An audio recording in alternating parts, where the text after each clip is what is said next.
Jens, thanks very much for coming along this morning. It's Brian O'Doherty here. I think I've met everybody, although I haven't met you, John. John in New Zealand. Welcome to our virtual trade mission webinar this morning. If you essentially the purpose of this webinar series, which is a three-part series, today, October the 2nd, and a date in mid-October, is to essentially help software companies from Australia and New Zealand consider how going to the North American market can help their business fundamentally. There's three things that we're trying to cover off over the next few weeks. One is, how do I enter the US market? What are some key facts about the market? What do we realistically need to do? What decisions do we make to commence to sell our software in North America, both US and Canada? What pitfalls and risks can we avoid? And two other angles that we'll get to in our October webinars are very definitely in speaking to companies. We felt there was an interest in potentially looking at raising capital in the US as well. And given the size of the US software market, potentially from a point of view of an Australian New Zealand software company, is there an opportunity to obviously exit my business in due course at some point in time if that's what I wish to do, and avail myself of simply the size of the US software market as a way of maximizing the value of my software business assets. So they're the key three areas we'd like to look at over the next few weeks. So fundamentally, some learnings, some introductions that may help you, and very definitely assist you to decide whether and how it might be best to look at addressing the US market. This idea actually came about through some discussions we were having with Robert Hossery of the American Chamber of Commerce here in Sydney. We were discussing with Robert about how we could help Australian companies go to the US or US companies coming here, and it was Robert's idea that this concept of a virtual trade mission could be a way of helping companies learn about the US market from an ANZ point of view without all the cost and expense and time initially of jumping on a plane and flying to San Francisco or New York. So Robert's on this call today, and very definitely as we work through this, we see that the American Chamber of Commerce would be a good starting point, we think, for any Australian New Zealand company to consider joining. So that's how basically we came around to this idea of the virtual trade mission. Just some logistics and some idea of the content we'll cover today, and we're going to look to keep to essentially an hour. It's all about understanding the market and understanding the opportunity. So that will cover pretty well the content today that we will cover. In early October, Wednesday the 2nd, we're also then going to start looking at how you can actually enter the market in a way that is flexible and reduces your risk. What's the best way to actually start selling my software in the US? And then finally, in mid-October, we'll have a look at some of those capital raising and exit strategies that I briefly mentioned at that time. Just some logistics this morning. We're going to look to keep this webinar to an hour. Essentially, we'll be in talk mode and presentation mode for 3/4 of an hour. We'll have some time for Q&A at the end of it. What we will certainly be doing is providing some resources at the end of this, so we'll be making a copy of this webinar if you wish to disseminate that to colleagues, but also some helpful guides and tools, and we'll have a brief online survey that we'd like you to complete if you could. This is the first time we've done this, obviously, so we'd like to understand how we can improve the format and the content. Brian? Yes? Yeah, it's Mike here. I just add that in about 4 hours after the conclusion of this, everybody will receive an email with a link to the resources, including the video replay and the online survey. So it will all be contained in one email. Thanks very much, Mike. Cheers. Um, just just to briefly recap what I was saying earlier. The purpose of the webinar is to try and cover off those three aspects that I mentioned, which is how you can essentially sell your software in North America, in perhaps your scaling up or your early growth phase of your business life cycle, how you can raise capital, either to address the US market specifically or global expansion, and how North American market potentially can be an interesting place when you start to think about exiting your business if that's something you wish to do. So at this point in time, what I'd like to do is hand over to Glenn Myers from the Preston Willis Group. I've known Glenn for over 10 years. Glenn's based in Toronto and brings a very significant expertise in helping software companies grow right across North America. So over to you, Glenn. Okay, thanks. And actually, Michael is going to speak first, and I'll come in after Michael. Michael is our partner based in Silicon Valley. He's in Mountain View. Happens to be a Canadian that's been in Mountain View for almost 20 years and has worked for large companies down there in the role of the worldwide marketing leader. So Michael's going to start. I'm going to come in a little bit later, and then we're going to go back to Brian. So Michael, over to you. Yeah, thanks, Glenn. And I think it's fair to let everybody know that both Glenn and I are part of the Commonwealth, because by birth you're a Brit, aren't you, Glenn? I have Scottish. Scottish. Well, that's a Brit. Yeah. Or close enough. Well, it depends. So we've got, we're going to go through about 36 slides today, and you're going to get a copy of these, as I said, during Brian's introduction, and a couple of other bits of resource later on today. And about half of this is pretty data rich. And there are 3 slides in particular that have quite a bit of data on them. So don't worry, we don't expect you to read them all. We're just going to hit the highlights of it, because you will get copies later on. And the other half is going to be based on our experience, what we've learned, what we've seen. Glenn and I have both worked in the U.S., both worked in Canada, have both opened up businesses in the U.S. and know the differences just from coming from Canada, where you think it's right next door and you can figure it out, and you learn it's not quite as easy as you think. And we'll give you the benefit of that experience and some of the anecdotes we've encountered with our clients, what they've learned, kind of the good, the bad, and the ugly. And as Brian said, we're going to try and stick to the theme. The background of all of this is that you've got 3 options. You can enter the U.S. to sell more product and grow. There are lots of opportunities to raise capital in the U.S., particularly where I am in Silicon Valley, and it can be a good way to be able to exit at a very attractive price. So a few did you knows. I think everybody already knows that the U.S. is big. It's got 28 million businesses. Where I am in Silicon Valley, it's one of the hearts of innovation. Over 500,000 patents were filed across the U.S. a couple of years ago. New products, new brands are being invented daily, with over 400,000 new ones last year alone. And I'm going to have a separate slide on transportation, but the U.S. has a very rich transportation and distribution network. Glenn, anecdotally, what would you add in terms of some of your experience here? Well, when I look at these numbers compared with the Canadian market, which makes up part of North America, you know, we generally think in terms of 10% of the U.S. And I'm not sure in things like transportation and trademarks those numbers hold up. Yeah. The U.S. by far is the leader in that area. And I can say from experience that many large and successful and well-funded Canadian companies have decided to go into the U.S.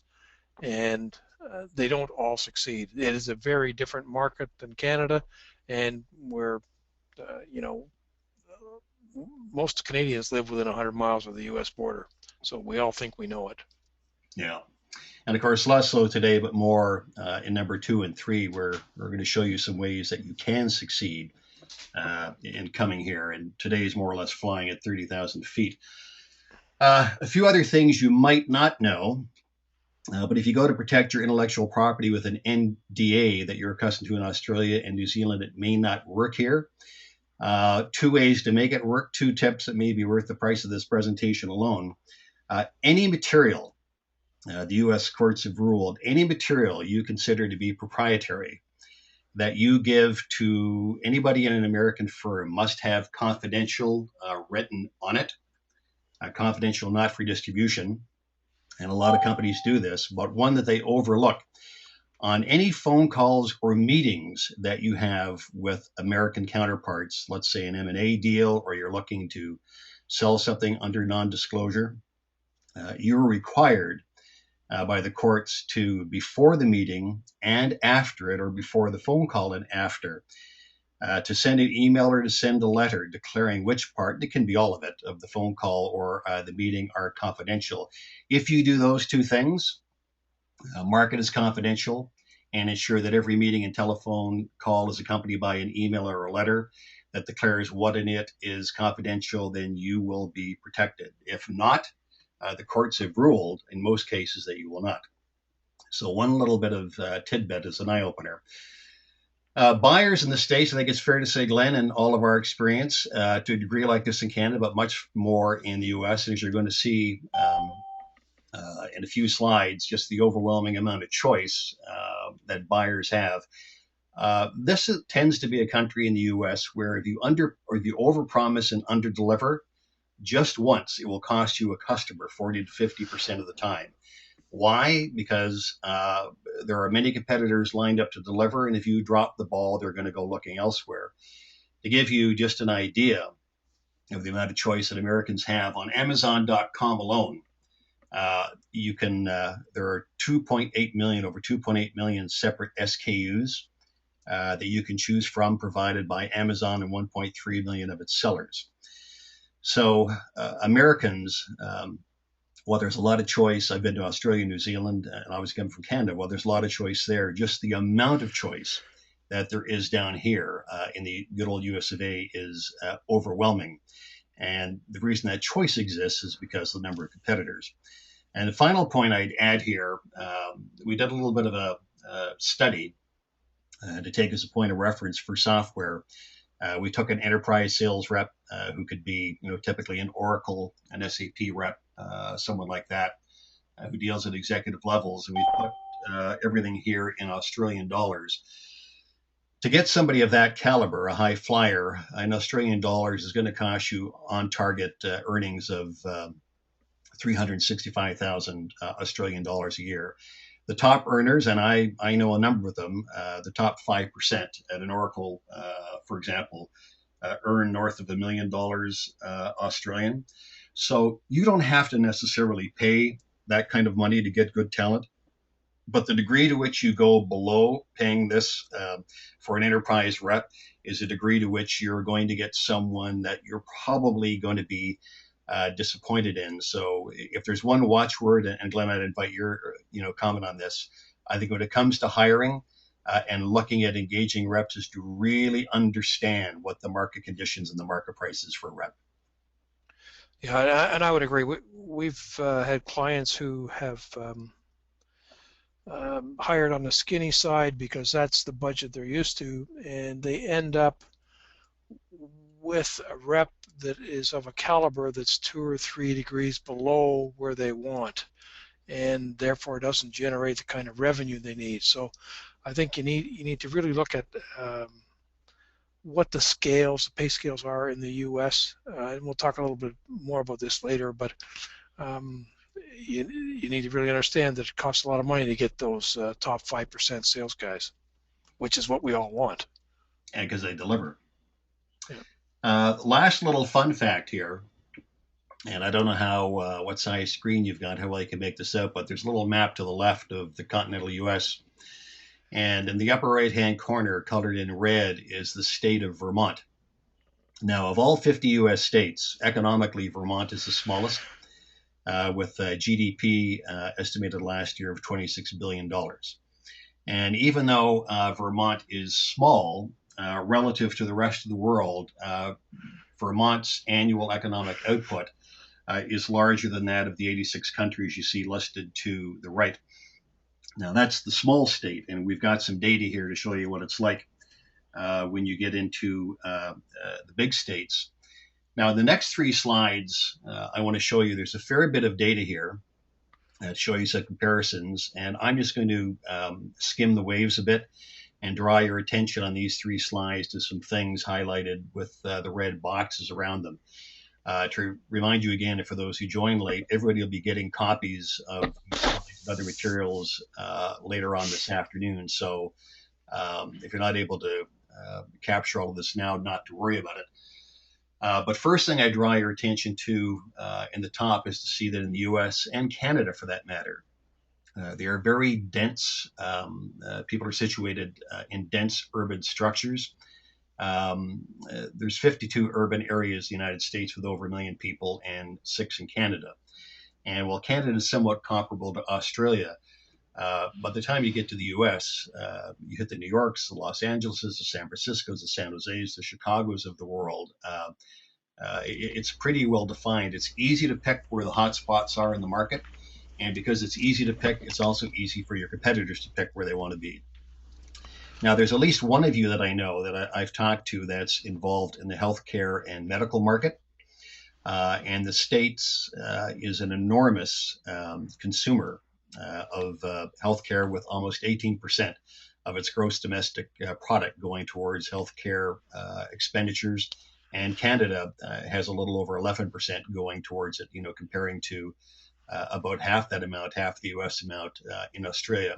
So if you're in that market, this can be a real gold mine. It can be difficult to navigate, as we'll talk to on one slide, that industry as a whole, but it is a very rich market to go after. And finally, even though the dominant language, the language of business, is English, 1 out of 8 people in the US, their native tongue is Spanish, and almost 1 out of 4 in Canada, their native tongue is French. Looking at infrastructure, I pointed out before, in terms of airports and railways, transportation where the U.S. ranks 1, along with roadways in terms of the sheer number. And as you can see at the top, in communications, is measured by the number of telephones and mobile and internet hosts and users. The U.S. typically ranks in the top 2. 2 points I'd like to make to this slide. One is that it's a very sophisticated transportation and distribution network. And because it is, there are companies like Amazon who, starting in 2014, are offering same-day delivery. So if you order in the morning before 10 a.m., by 5 o'clock that night, it is on your doorstep. And they could not do that if they did not have the transportation and distribution infrastructure that exists in the U.S. The point about communications to take a look at, if you're a world provider of technology and you want to be a world or a global provider of technology, is to recognize that 1/3 of all IT expenditures originate in the States, and over 50% of all software purchases are done in the U.S. So it's hard to be a world player unless you've got a foot planted in North America. And the final slide, this detailed on economy to show you some comparisons. I don't have to spend much time at the top. We know that the U.S. is big in terms of its GDP, but a good bit of news. It has an extremely large and skilled labor force to draw upon at 155 million. Borrowing is not too bad, a little more expensive and a little tougher since the recession to borrow, but that's been easing up credit in the last year. And what we particularly like to draw your attention to is in the red box in the bottom right, that Canadians and Americans, both of them, but particularly with the amount of capital in the US, they like to invest in foreign-owned firms, whether they operate exclusively abroad or also operate on their home turf. So when it comes to finding and sourcing capital in the US, well, I think it's fair to say that even though it's tough to get the capital, you've got some big wallets that come to the table. Last thing, slide economically here to show you at almost 16 billion or trillion dollars, pardon me, of GDP. This shows you how it breaks out by states. The good color is blue. Blue means big, and the darker the blue, the bigger. Where you see firms like California, Texas, and Florida, New York in dark blue. And there's another way to take a look at this, which I'll show you in a few seconds on the next slide.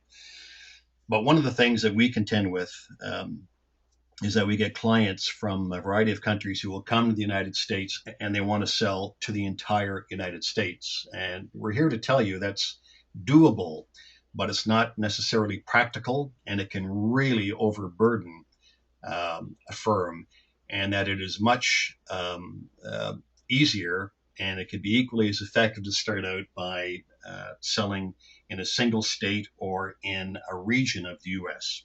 When it comes to individual states, to give you a frame of reference as to how big they are, the state of California, where I live, its economy, its gross domestic product is as large as that of Australia and New Zealand, and then you have to top it off, you have to add in Hungary. The economy of Texas is larger than that of South Korea, and the economy of New York is larger than that of 4 of your neighbors.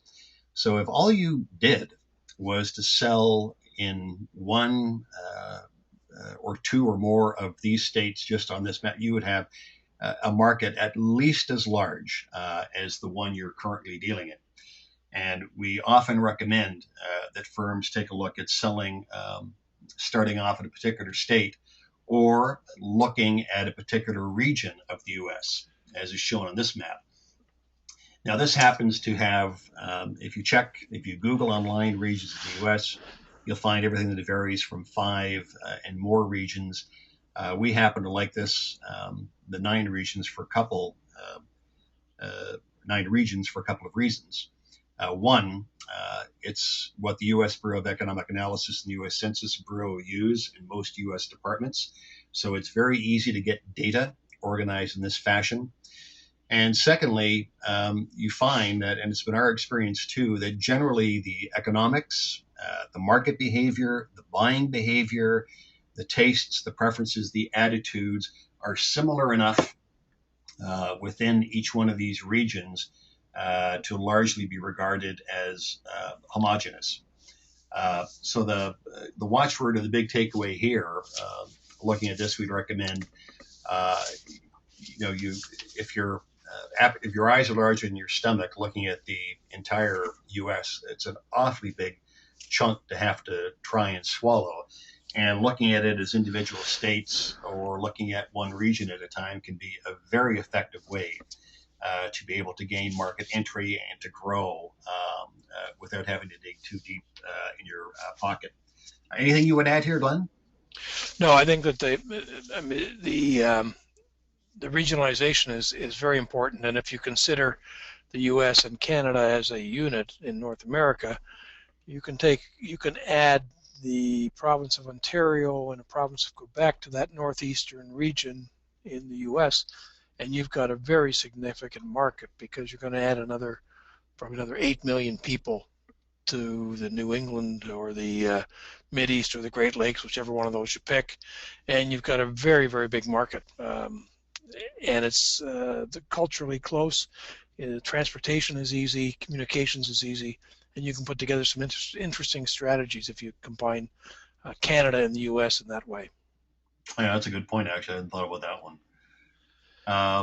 I've got 2 more slides here before I turn over to Glenn, really on the mindset. And these are far from comprehensive. They're just little snippets that we pulled out that we think are meaningful, some of which you may know, some of which you may not. And this first one is dealing with business or business to business, if you will, how business people tend to think. And I know I encountered some of this when I first moved to the U.S. But, first, the U.S. is, in terms of business dealings, it's metaphorically a land of radar screens, meaning that if you are doing something or offering something that hits someone's radar screen a particular day or week, something they need, something that is relevant to a business dealing or a purchase, you're their best buddy. As soon as that problem is solved or that need is taken care of, you may not hear from them for months or years, and then they can come back out of the blue. And it can be very off-putting to those who are more used to collegial cultures. But in the U.S., it's pretty much, whatever I'm focused on today, if Harry and Sally can help me, then I'm going to get a hold of Harry and Sally. And if they can't help me, tomorrow, it doesn't mean I don't like Harry and Sally, but I'll be talking to Bob and Pete. A thing that's not evident right off the bat, each industry has its own unique ecosystem. And it takes time to understand the rules of the road for how each industry operates, that they're not all the same. For example, and I don't think any of you fit in this category, but if you're selling goods to large retailers to carry during the Christmas season, you have until March to be able to make your sale. If you show up in April, no one is going to talk to you because they conclude things in March, and that's just the way they buy, and it's an unwritten rule. Now, a bit of a paradox here in the next two. While the U.S. is a very startup-friendly environment in the sense that every imaginable service you can think of, you can get here, and an individual can look like a business from day one. The U.S. nonetheless has a very rigid system of how it conducts business, and you hear Americans railing against rules all the time, but by and large, it's been our experience that they adhere to them. For no other reason, the penalties are great. If you don't, if you think of what happens in the SEC and in various with stock transactions and under Foreign Corrupt Practices Act. So Americans learn, fairly quickly grow up that it's better to play by the rules rather than trying to reinvent the rules. And our advice would be, not to be a duck that flies out of formation. Fly out of formation when it comes to creating innovation, not to fly out of formation when it comes to working by the rules of the market. I already mentioned how businesses get one chance to deliver, and it can be very unforgiving when something is not met.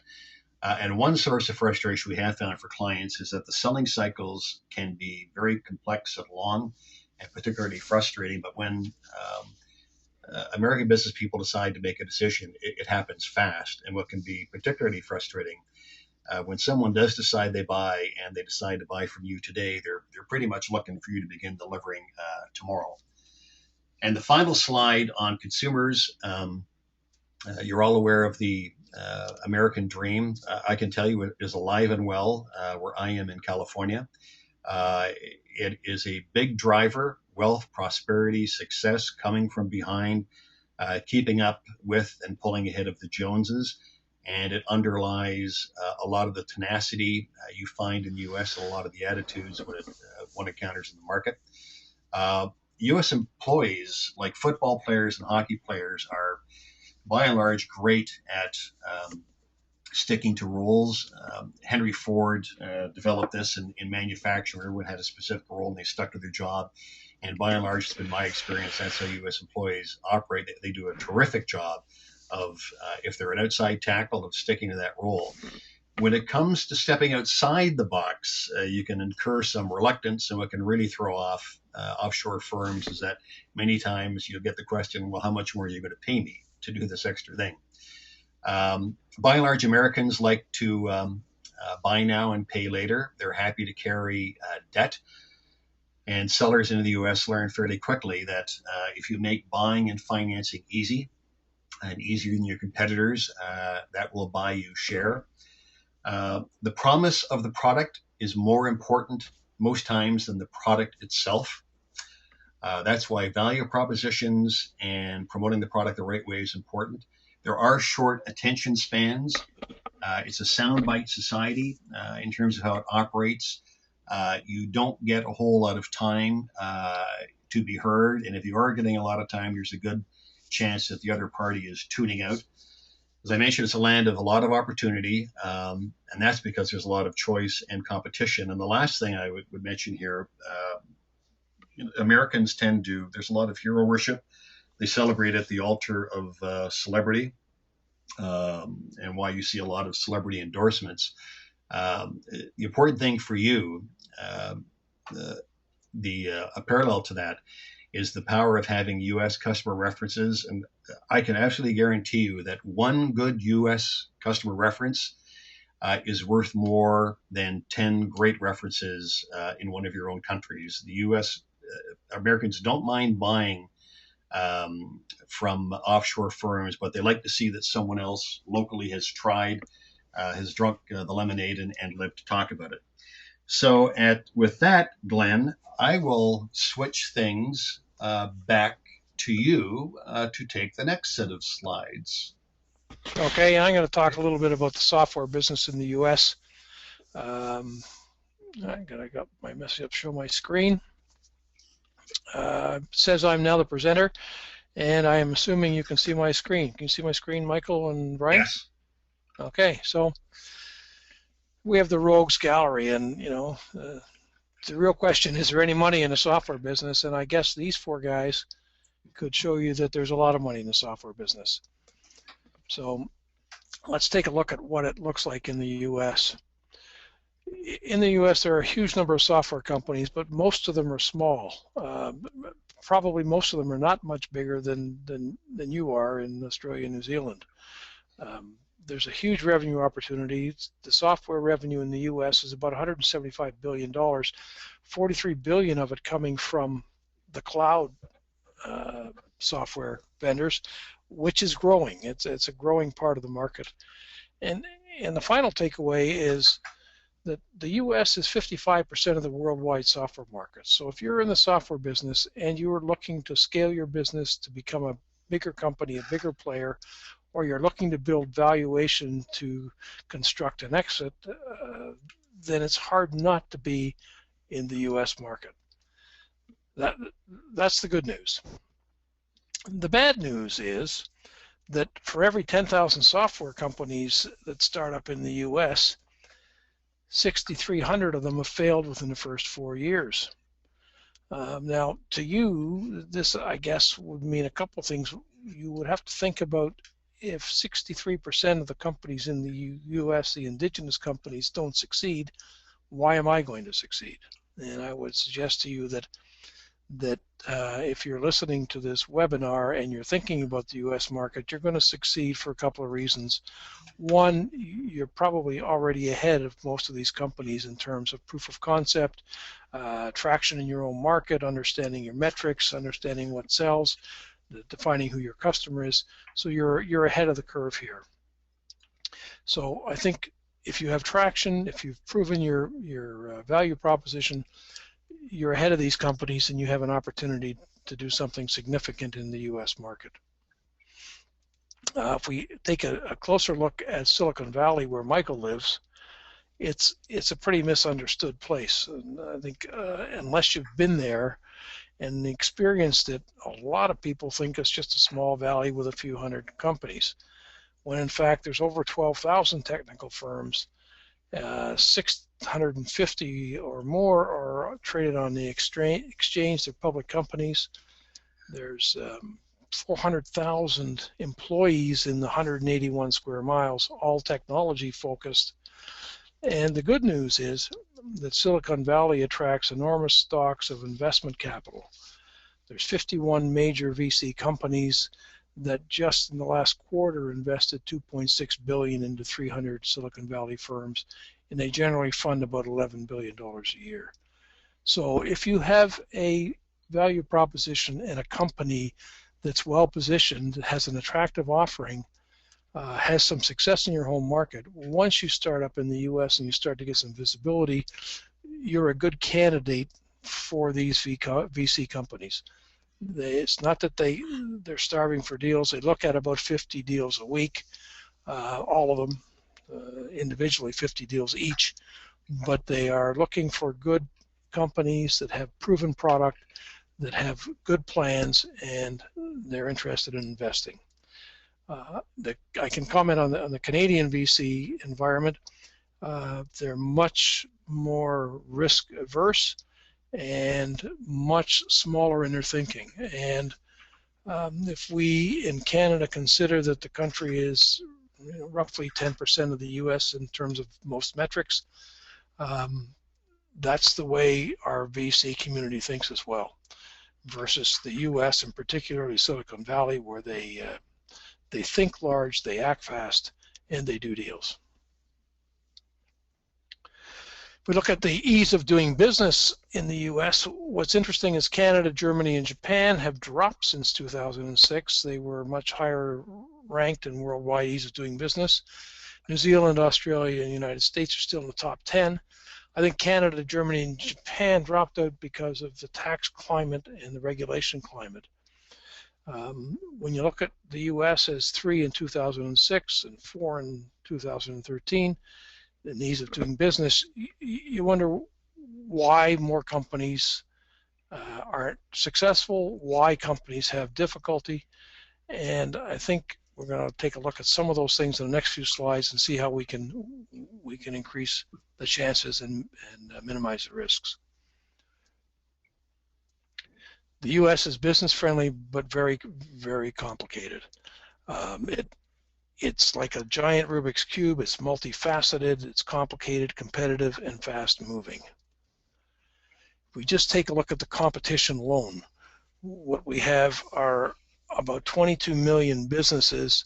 The vast majority of them are small, with over 5 million employing fewer than 20 people. So there's a lot of competition in the small to mid-sized business area. There's less than 2,000 firms that have over 500 employees in the U.S. and over 6 million companies have employees. So there's a lot of competition out there. Of the publicly traded companies, there's about 15,000 in the U.S. and they are generating about $21 trillion in market value. So the bad news, there's a lot of company. The good news, if you take a look at and consider these things, if you develop a good plan, if you make good decisions and you execute properly, you're going to be miles ahead of most of these companies. The regulatory environment is also very complex. There's probably an unknown number of laws. There's millions of businesses and 40,000 federal, state, and local government entities that have the power to enact statutes. Nobody knows for sure, I don't think, how many laws there are, but by example, there are 20,000 laws just on gun control, which is probably more than most countries have. And to add to this, there are 1.25 million lawyers who every day interpret these laws, who argue, prosecute, and defend these laws. So you have a very complex regulatory environment. It's frankly, it's not an environment for the do-it-yourself lawyer or company incorporator or do it online. This is an environment where you need to do it right. You need to be careful how you do it, because it can come back and bite you big time. So if we take a look at the some of the things that we have to do, realistically, everything looks great when you get there and you're looking down on how big the market is and all the opportunities, but you have to realistically look at budgeting twice the amount of time and 4 times the amount of money that you originally think. It just works that way. It takes longer and costs more. It's not a market where you can make decisions on gut feel. You need to gather intelligence. You need to make decisions based on the data you've gathered and decide what to do next.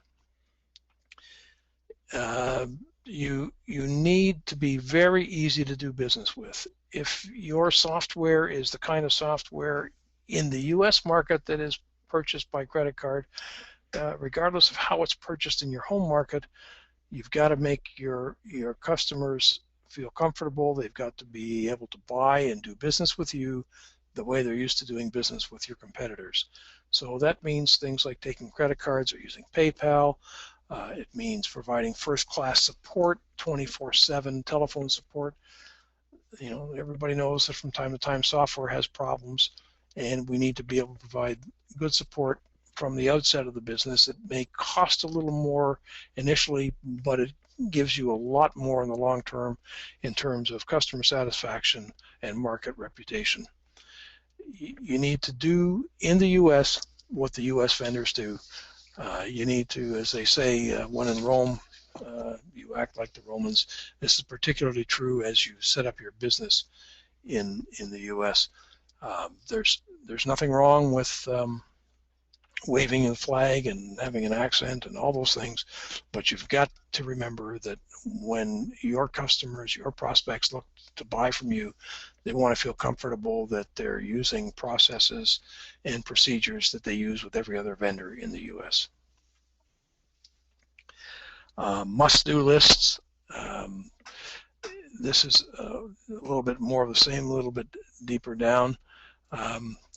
Again, we can't emphasize enough how important it is to have a local lawyer and accountant, somebody who understands not only the U.S. environment, but most likely understands your business sector and how you should be organized for the market.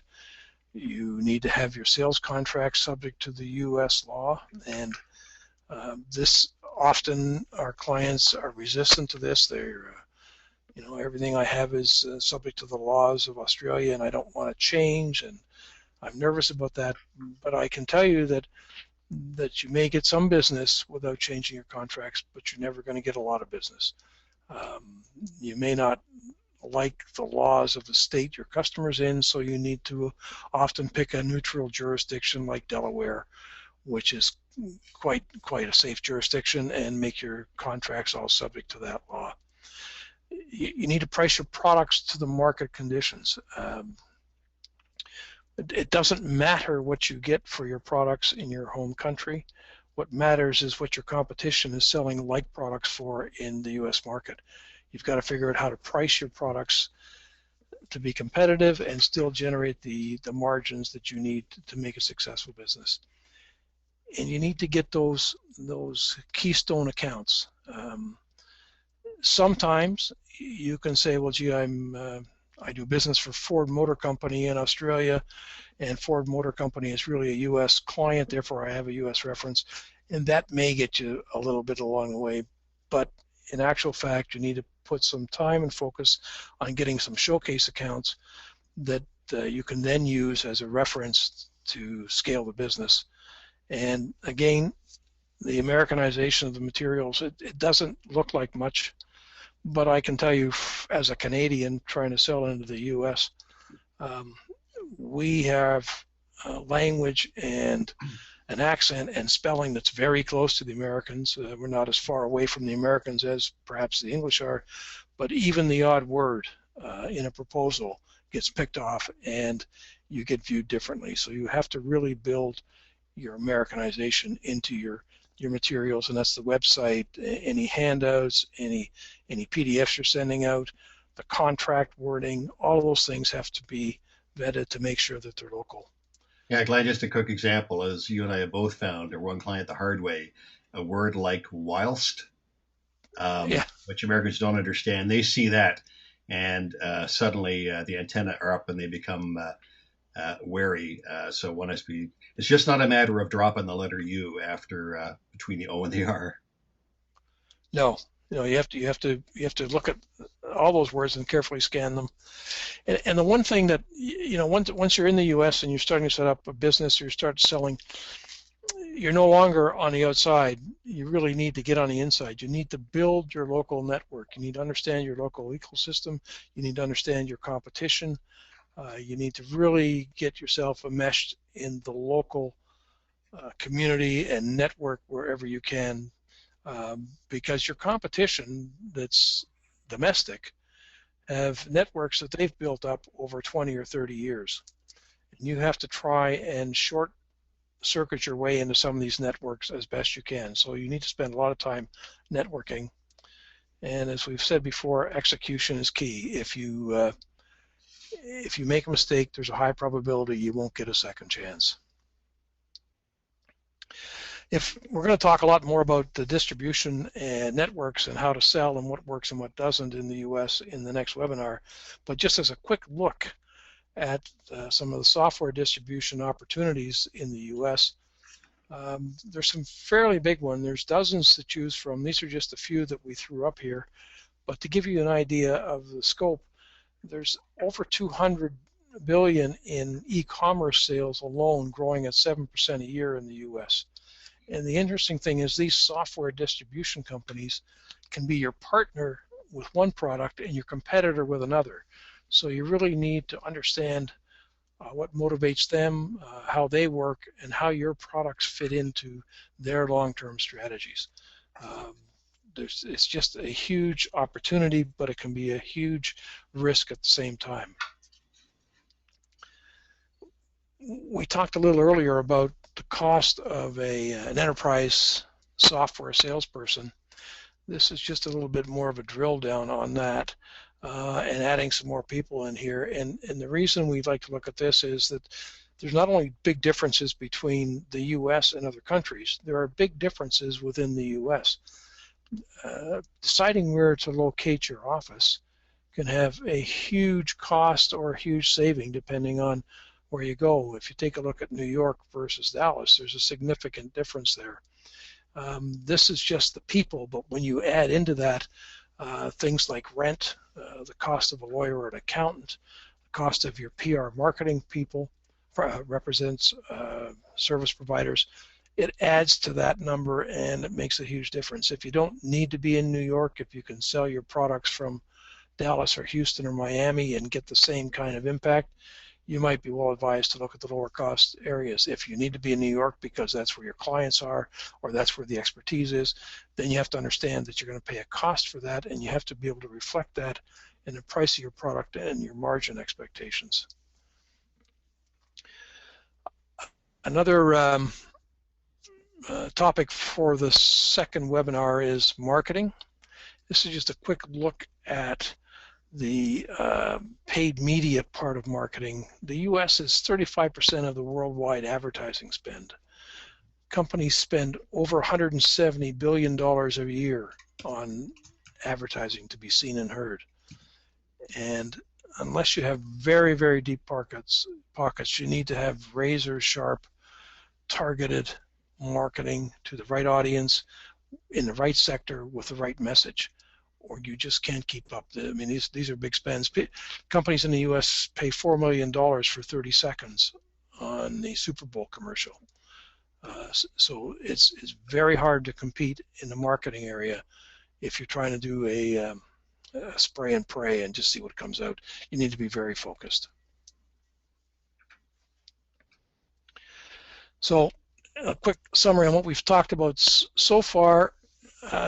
There are risks in the U.S. It's not a slam dunk. It's not easy, but there are huge opportunities. You really have to respect the size of the market and segment your offering either by going to a particular vertical or a particular geography, and really profile and identify your prospects so that you can target your expense, and you can start small and smart and not waste any money, not make any mistakes, and then build on it. You have to look and act American. You can't cut corners, and you need to take the long view. This is not going to happen in 12 months. You have to be persistent, you have to be patient, and you have to be smart. So if you're looking at the theme of today's discussion, which is to sell your products, raise capital, or exit, whenever one of those three objectives is what you're looking to do, the size of the U.S. market and looking American and taking a patient long view is important. So that's the end of my piece. I'd like to turn it back to Brian to take some questions, and we'll have a discussion and answer anything that you'd like to ask. Michael, will you turn this back to Brian? Yeah, I just have turned it back to you, Brian. Okay, thanks, Mike.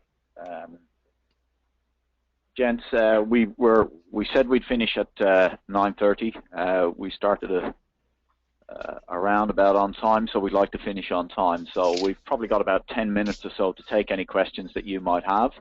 As you can see, there's a couple of ways you can do it. You can either, and I think you probably have taken everybody off mute, Mike. I just did. Yeah. You can ask a question directly, or you can type a question into that chat window that you'll see in your GoToMeeting console. So I'll throw it open to the floor for any questions you might have of Mike and Glenn specifically on myself. So, Glenn, we got a question here from Stephen Burke. If one is pursuing a go-to-market with a distribution partner, is there any fundamental difference given they are already a local player? Is this a faster approach? So I sent back my typical very glib answer of the short answer is yes. And now Stephen's asking for, perhaps a 2,000 foot view. So this is more in your court. What would you suggest in terms of distribution? I'm a big fan. So, and to understand the question, Stephen, you already have some direct activity here, and you're looking at distribution as a complementary activity or a replacement activity? No, I already have a relationship based out of Australia with a global player, and one of the markets that we're just developing now, we're sort of waiting for our first reference account, is North America. Now, we already do it with the same partner in EMEA, UK specifically, in South Africa, but we're just about to start working with him in North America. Now, this is how should I describe them? They're not the fastest responding organization. Their sales culture, at least in this country, beggars belief in my experience, but they get on with it. I guess what I'm thinking here is that they are part of a global group owned out from Japan, but they're a standalone business right now. Now, I have a strong relationship, and we have good referenceability across multiple geographies for them. And I'm just thinking now, should I spend a lot of my time driving the North American part of that, given the statistics that you put up? Well, the North American market is 55+% of the worldwide market. One of the things that's different about the North American market is that it is very rare that you have one distribution partner, because the market is very segmented, both geographically and industry-wise, and it is quite reasonable to have multiple distribution partners in the U.S. that are focused on different parts of the market. Because if you have one partner and they're going to go after it serially, that is one deal at a time, one vertical at a time, one geography at a time, you may not live long enough to capture what you need to scale your company. So it is not unusual to have multiple channels to the U.S. market. They could be segmented geographically, they could be segmented vertically, they could be segmented enterprise versus cloud sales. There's lots of different ways to do it. So I would say if you have started looking at the U.S. market, I think that's the right thing to do. I would think spending more time rather than less time on it would be the logical decision, in trying to figure out exactly how to segment it to get the most out of it in the shortest possible time without spending a lot of money. Yeah, this is Glenn. I would add that with this kind of question, it's a thing, Stephen, that actually towards the end of this, next couple of minutes, Brian's going to go through that. Whether we're going to offer everybody here, we're happy to spend up to an hour with you on Skype or by phone, whatever works, just to go through and do get into a little bit of detail and the drill down, because there's a number of areas where both Novatech and PWG could help you, but we're happy gratis to get into that and give you a view of how things work and the puts and the calls. The other part of this consideration I was thinking is that if this organization has seen the potential, because they are pursuing a global relationship with us, then I could potentially get some kickstart funding from them. If I can do that, then I can broaden my coverage by using that as a base to explore potentially other distribution channels. Yeah, it's definitely one avenue. Sure. Yeah. Yeah. Okay. All right. Thank you for that. Appreciate it. And Glenn, John Lay has asked a question here. He says, we are a small company who markets mainly through the internet. Can this approach work for the U.S. market? And the question, or the answer I immediately say is yes, as long as you're doing it according to the rules of the road in North America, and you're driving on the right-hand side of the road. One of our accounts from Down Under last year, we don't have to get into great detail, but was extremely reluctant to use PayPal or credit cards. And I think it's fair to say, Glenn, that cost them in the tens of thousands of dollars business the first 6 months. Yep, absolutely. But the short answer is yes, it can work as long as it's done the right way. Mike, Glenn, gents, just a comment from Robert Hossery from the American Chamber of Commerce. And Robert apologizes his mic isn't working, so I'll read this out. Robert has worked in the States as an Australian in the States as well, having set up Australian business in the States over a number of years. So Robert's comment here, coming back to Stephen's question, is, having run and restructured an IT company in the US, the advice given today is spot on. Software and hardware distributors are hard work, but if you get the relationship right, they are a godsend to your business. Finally, the best piece of advice is look American. Bingo. Thanks, Robert. Yep.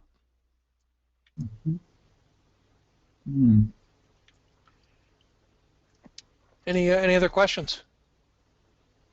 And again, as Michael indicated, if you have questions that you'd rather not share, we're happy to spend time on a one-to-one basis to get into more detail and give you some 2,000-foot advice on those kind of calls. The question, do you, Len Rust here, do you have any indication of how many Australian companies are in the United States, IT companies? I mean, we hear we have 48 in Silicon Valley, and we've been trying to sort of pinpoint so that we can get some good case studies. Off the top of my head, I don't, but I would suspect it's something that we probably could find out. I don't mean to say very easily, but without a lot of research. From time to time, we do hear about both Australian and New Zealand companies in Silicon Valley. So we know there are some, but I can't tell you how many. I don't know. I've run into a few. I've done a lot of work with the Kia Group out of New Zealand, and they've got now at the landing pad in San Francisco, last time I was down there, about 24 companies operating. Yeah, we'll see if we can find out. Actually, and we'll talk to Robert Hossery too, because he might have some insight or be able to point us. But I think it's fair to say, I can tell you from living down here in Silicon Valley, I've met people from every country you can imagine who are trying to make a go of it. Being able to do a census of it can be a bit of a challenge, but let's take a look at it, Glenn, and see if we can't come up with a reasonable number for you. I think the overall thing is the Australian brand, the image. What are we really good at? What have we succeeded at so far? Beer. I believe in Delaware there's quite a few Aussie companies there now. Well, I thought it was just beer and surfing. Yeah. Foster's there is that. and Bug shoes. But it's when someone thinks software, they tend to think U.S. first. They don't even think Japan. They'll think parts of Europe, but it's not. In terms of technology, New Zealand and Australia, do not come to top of mind just because of the sheer size and number of companies you've got here that are American bred, and also Indian companies come to mind. They'd be recognized as having a fair bit to do with software. Just a couple that come to mind though. Atlassian is one, and every developer in Silicon Valley probably uses Atlassian tools to develop their own products. Right. And the other one is the spring source stuff that VMware are now selling as a pillar of their whole cloud go-to-market was an Australian development. So those two alone, they're buried in the infrastructure of the cloud internet, and they're both Australian products. Oh, okay. Okay. Good point. That's Stephen, is it? Yes. Yeah. Thanks, Stephen. We should talk separately. Yeah, the Atlassian guys got about 55 million in their proper round a few years ago. Yeah.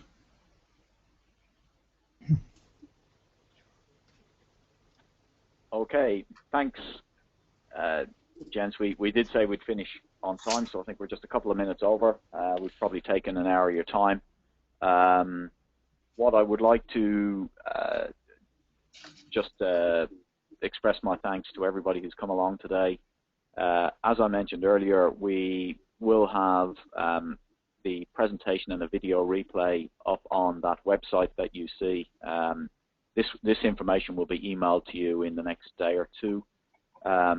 We also have a couple of additional documents that you may find helpful. The data maps that's referenced, you can see that Mike and Glenn have put together, and a checklist that is a very good document of the things you should probably consider as you start to plan for North America.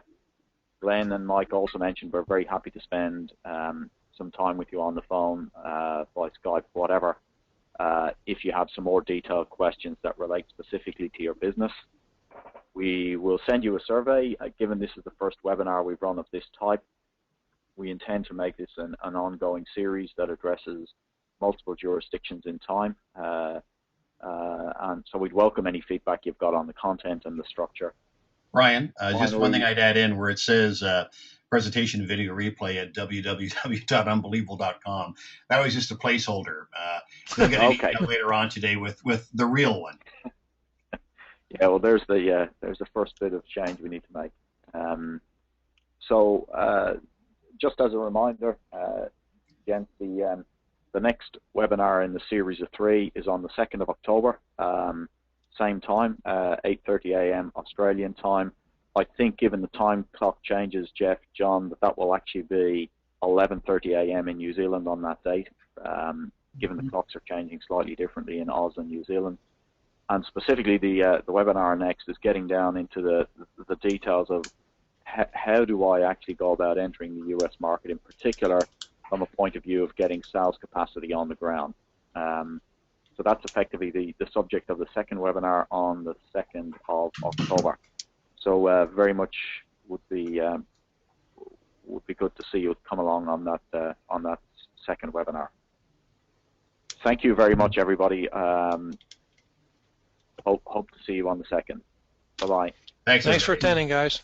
Thank you. Thank you.